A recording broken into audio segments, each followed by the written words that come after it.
हाँ दोस्तों, आइए गौर करते हैं राठौर वीडियो की तरफ से। एक लड़की पढ़ी लिखी थी, लेकिन वो क्रिकेट की बहुत बड़ी शौकीन थी। और क्रिकेट के तो लोग बहुत ज्यादा शौकीन हैं, और मैं तो देखता हूं जब क्रिकेट आता है तो लोग खाना भी नहीं खाते हैं, इतने बड़े शौकीन हैं क्रिकेट देखने के। तो वो लड़की क्रिकेट देखने की बहुत बड़ी शौकीन थी। वो अपनी ससुराल में गई, शादी जब उसकी नई नई हुई ससुराल में गई, तो वहां से जब लौट के आई तो उसकी माँ ने उससे पूछा, बेटी वहां तुम्हें कोई कष्ट तो नहीं हुआ, कोई तकलीफ तो नहीं हुई? तो वो लड़की क्रिकेट ज्यादा देखती थी, तो वो अपनी ससुराल की बातें अपनी माँ से कहने लगी। लेकिन क्रिकेट देखती थी तो उसी के आधार पर अपनी माँ को समझाने लगी। माफ करे, देखना जो लोग क्रिकेट देखते हैं वो अपने हिसाब से समझा रही है, आपको समझ आना वो लड़की क्या कहना चाहती है।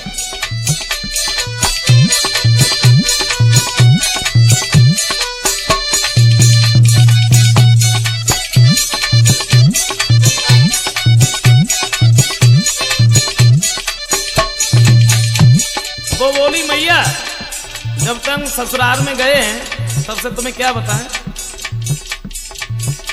अरे जीवन भयो गेंद बल्ला सुनी मोरी अम्मा, जीवन भयो गेंद बल्ला सुनी मोरी अम्मा, जीवन भयो गेंद बल्ला सुनी मेरी अम्मा, जीवन भयो गेंद बल्ला सुनी मेरी अम्मा।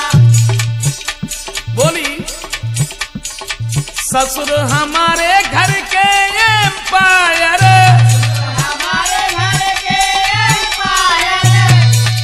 ससुर हमारे घर के एम्पायर, हमारे घर के एम्पायर, उंगली दिखाए करे हल्ला सुनी मोरी अम्मा, जीवन भयो गेंद बल्ला सुनी मोरी अम्मा, जीवन भयो गेंद बल्ला सुनी मेरी अम्मा, जीवन भयो गेंद बल्ला सुनी मेरी अम्मा।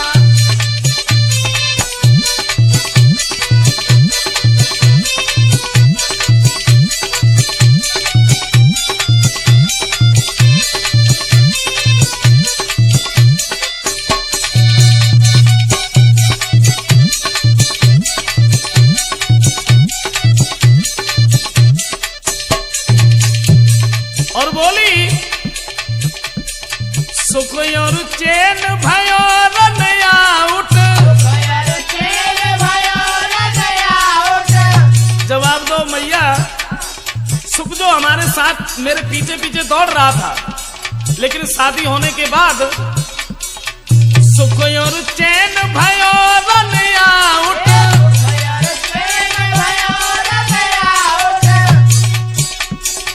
कौमन से पड़ी गयो पल्ला सुनी मोरी अम्मा, जीवन भयो गेंद बल्ला सुनी मोरी अम्मा, जीवन भयो गेंद बल्ला सुनी मेरी अम्मा, जीवन भयो गेंद बल्ला सुनी मेरी अम्मा।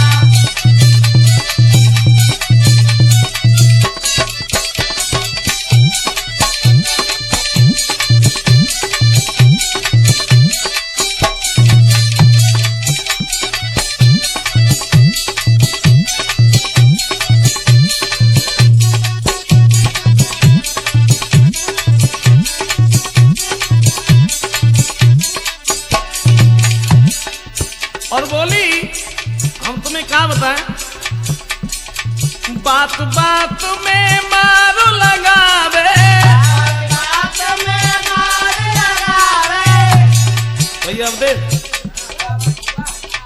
बात बात में मार लगावे, बात में मार लगावे, धोनी घुमाए जैसे बल्ला सुनी मोरी अम्मा, जीवन भयो गेंद बल्ला सुनी मोरी अम्मा, जीवन भयो गेंद बल्ला सुनी मेरी अम्मा, जीवन भयो गेंद बल्ला सुनी मेरी अम्मा, जीवन भयो गेंद बल्ला में मर गई अम्मा, जीवन भयो गेंद बल्ला सुनी मोरी अम्मा, जीवन भयो गेंद बल्ला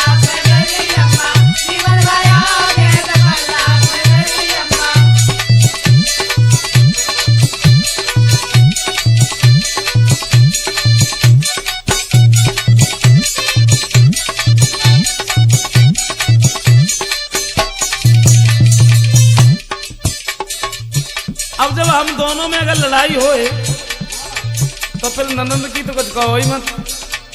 वो अपने अंदाज में बोली है, चीयर्स गर्ल ननद बल मेरी,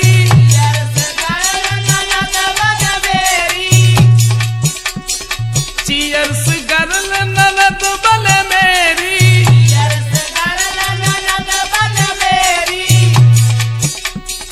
संग मचावे हल्ला सुन मोरी अम्मा, जीवन भयो गेंद बल्ला सुन मोरी अम्मा।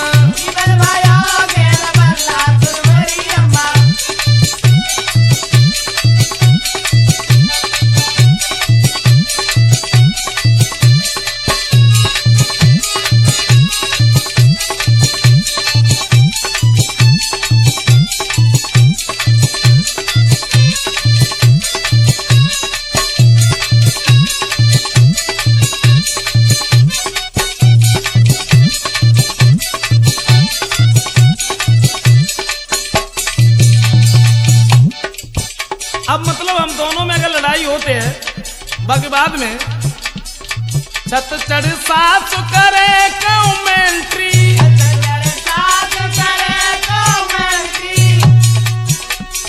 छत चढ़ी सास करे कमेंट्री,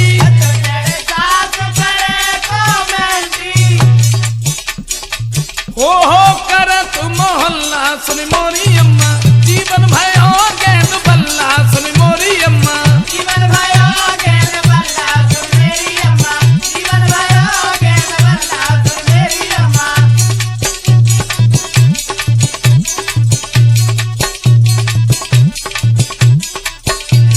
और नाही मैच करे न कच बातें,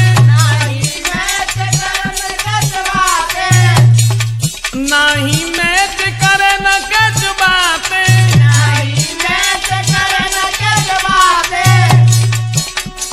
क्लीन बोल्ड बागड़ बिल्ला में